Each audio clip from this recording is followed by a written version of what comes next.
আইনি, প্রাতিষ্ঠানিক এবং নীতি কাঠামো তুলনামূলকভাবে সুদৃঢ়তর হয়েছে দুর্নীতি নিয়ন্ত্রণ এবং সুশাসন প্রতিষ্ঠার ক্ষেত্রে, যে কারণে এই ধারণাটা থেকে স্কোর কিছুটা বেড়েছে। কিন্তু অন্যদিক থেকে এই প্রয়োগের ঘাটতি অন্যতম কারণ, যে কারণে আবার আমরা এর চেয়ে ভালো স্কোর করিনি।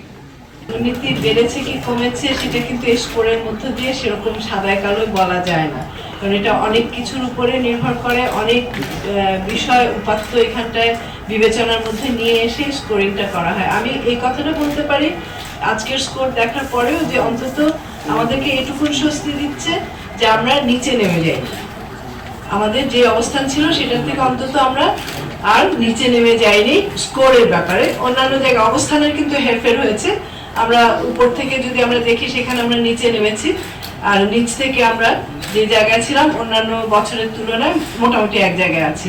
তবে এইটুকুন খালি বলতে পারি যে আমাদের কিন্তু দুর্নীতি বিরোধী যে সংগ্রাম, দুর্নীতির বিরুদ্ধে আমাদের যে অঙ্গীকার, সেটা কিন্তু কোনো অবস্থাতেই লঘু করে দেখার কোনো অবস্থায় এসে আমরা পৌঁছাই নাই, কিংবা হালকা করে দেখতে পারবো না। এই কারণে পারবো না যে আমরা প্রাণপণে একটা জায়গায় হয়তো আটকে আছি, কিন্তু কোনো অবস্থাতেই সেখান থেকে খুব একটা উল্লেখযোগ্য কিংবা খুশি হওয়ার মতন অবস্থানের পরিবর্তন আমরা করতে পারছি না আমাদের। তো সেই জায়গায় আমাদের যে পরামর্শের ব্যাপার না, যে কাজটা আমরা করি, টিআইবিও যে কাজটা করে সেটা হলো যে দুর্নীতি সম্পর্কে সচেতনতা বাড়ানো, এবং দুর্নীতি দমনটা তো শুধুমাত্র দুর্নীতি দমন কমিশনেরই কাজ না, কিংবা টিআইবি সেটা যে বলছে সেটা না। দুর্নীতির এখানে যে সূচকগুলি রয়েছে, যেটা ইফতেখার বলেছেন, আমি আবার একটু বলি যে সিপিআই এ যে মূল প্রতিপাদ্যগুলি আসে, যে দুর্নীতি আর ঘুষ আদান প্রদানের ব্যাপারটা তো রয়েছে, কিন্তু অন্যান্য বিষয়গুলি আমাদের লক্ষ্য রাখতে হবে, যে দুর্নীতি বিরোধী উদ্যোগ ও অর্জনে বাধা প্রদান।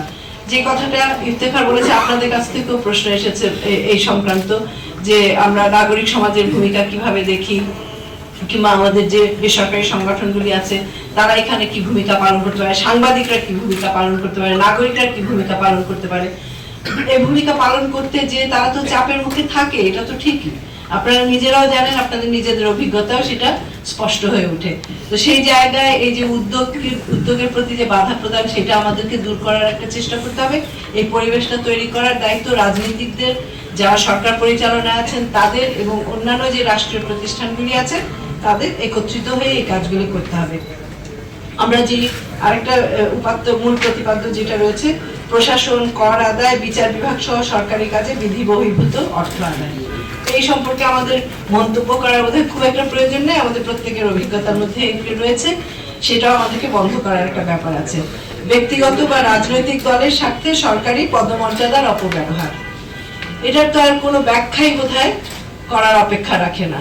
প্রত্যেকটা ক্ষেত্রে, যেটা একটু আগে বললেন, যে আমাদেরও যে ধারণা হয়ে আমরা বলছি যে কারণে আমরা এই স্কোরে আটকে আছি, সেটা হলো যে একদম নিজেদের অবস্থানটাকে ব্যবহার করে নানা ধরনের দুর্নীতির মধ্যে যারা থাকছেন তাদেরকে আমরা প্রায় কিছুই করতে পারছি না। এখানে একটা উক্তি যেটা দুর্নীতি দমন কমিশনের চেয়ারপারসন করেছিলেন, সেটা মনে করাই হয়তো বছরখানেক আগে, এটা আমার একদম সময়টা ওরকম ভাবে মনে নেই। তিনি তার দায়িত্ব পাওয়ার কিছুদিন পরে কিন্তু বলেছিলেন যে আমি হয়তো যারা একেবারে বিরাট বিরাট দুর্নীতি করে তাদেরকে কিছুই করতে পারবো না। দুর্নীতি দমন কমিশনের চেয়ারম্যান কিন্তু বলছেন যে আমি হয়তো তাদেরকে কিছুই করতে পারবো না, কিন্তু আমি কিছু দৃষ্টান্ত রেখে যেতে চাই। তার মানে তারাও কত অসহায় বোধ করেন, যাদের সম্পূর্ণ এখতিয়ার রয়েছে, সেই দায়িত্ব নিয়েই তারা সেই পদে যোগ দিয়েছেন, কিন্তু তারপরেও তাদের মনের মধ্যে কি ধরনের হতাশা চলে আসে যে আমরা হয়তো তাদেরকে কিছুই করতে পারবো না, কিন্তু কিছু দৃষ্টান্ত শুধু স্থাপন হয়তো করতে পারবো। স্বার্থের সংঘাত ও তহবিল অপসারণ, যেটা আমরা গত পরশু যে প্রতিবেদনটা উপস্থাপন করেছি ক্লাইমেট চেঞ্জ সংক্রান্ত, সেখানেও কিন্তু আমরা একটা উদাহরণ দেখিয়েছি যে কিভাবে তহবিল অপসারণ হয়ে যায়, এক জায়গা থেকে আরেক জায়গায় চলে যায়, এবং আরেকটা যে টেকনিক্যাল ব্যাখ্যা করেছে যে বাইরেও পাঠিয়ে দেওয়া, যেটা মানি লন্ডারিং এর যে ব্যাপারটা রয়েছে সেগুলিও রয়েছে।